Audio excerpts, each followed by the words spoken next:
પાદરામાં નગરપાલિકાની ચૂંટણીમાં કોંગ્રેસના ઉમેદવારો સહિત અપક્ષોએ ફોર્મ પાછા ખેંચ્યા.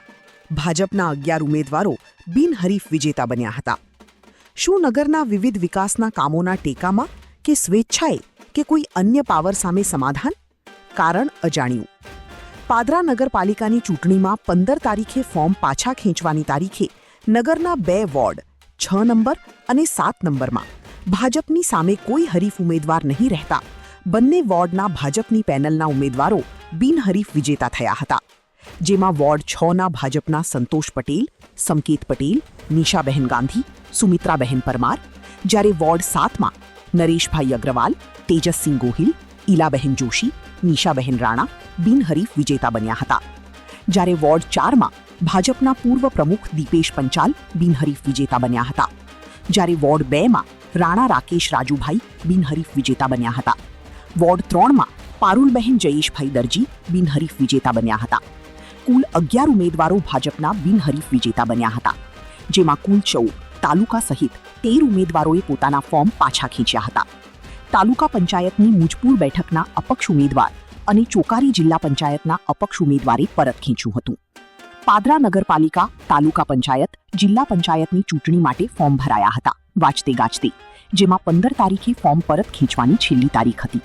જેમાં પાદરાના વોર્ડ 1માં અપક્ષ ઉમેદવાર કોંગ્રેસ, વોર્ડ 2માં કોંગ્રેસના મહિલા ઉમેદવાર નીતા દિલીપભાઈ ગોહિલ તથા બક્ષીપંચ ઉમેદવાર આશીષ પટવાએ ફોર્મ પાછું ખેંચ્યું હતું.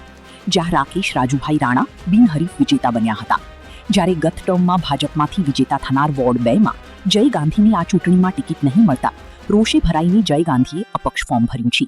નગરપાલિકા ચૂંટણીમાં ભારતીય જનતા પાર્ટીના 11 ઉમેદવારો બિનહરીફ ચૂંટાયેલા જાહેર થયા છે.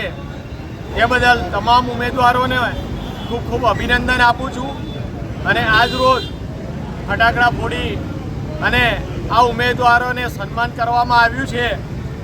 સાથે જ આ જીત બદલ હું પાદરા નગરના તમામ મતદારોનો ખૂબ ખૂબ આભાર માનું છું.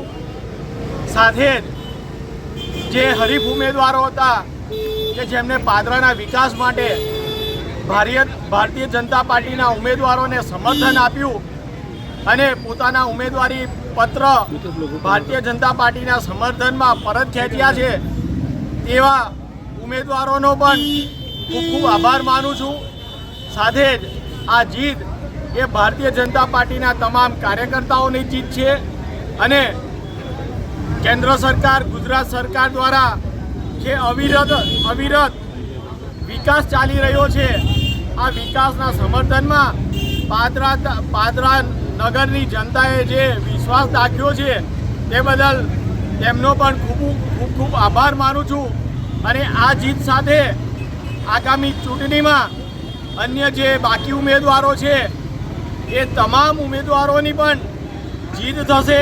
પાદરા નગરની જનતા તમામ ઉમેદવારોને જીત અપાવશે અને પાદરા નગરપાલિકામાં સૌ પ્રથમ વખત 28 કમળ જીતીને જશે એનો અમને પૂરો વિશ્વાસ છે.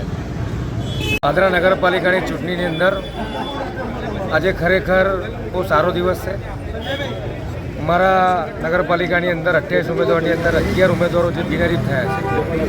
11 ઉમેદવારની સામે જે મારા મિત્ર, મારા વડીલોએ જે નગરપાલિકાના વિકાસને ધ્યાનમાં લઈને જે સાથ સહકાર આપ્યો છે ખરેખર હું હૃદયપૂર્વક એમનો આભાર માનું છું.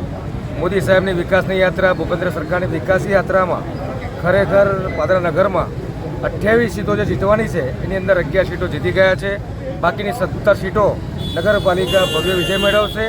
સૌથી મોટું અમારા ક્ષેત્રની ધારાસભ્યશ્રીનું સારામાં સારું માર્ગદર્શન એમની પાદરા નગરપાલિકાના ઇતિહાસમાં પહેલીવાર ભારતીય જનતા પાર્ટીના જે ઉમેદવારો હતા, અમારા લોકલાડીલા ધારાસભ્ય શ્રી ચૈતન્યસિંહ ઝાલાના માર્ગદર્શન હેઠળ અત્યારે 11 ઉમેદવારો બિનહરીફ થઈને કોર્પોરેટર થયા છે.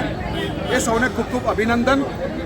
28 પૈકી જે 11 જીત્યા છે અને બાકી જે 17 રહ્યા છે એને બી પાદરાની જનતા જંગી બહુમતીથી જીતાડશે એવી આશા અમને છે.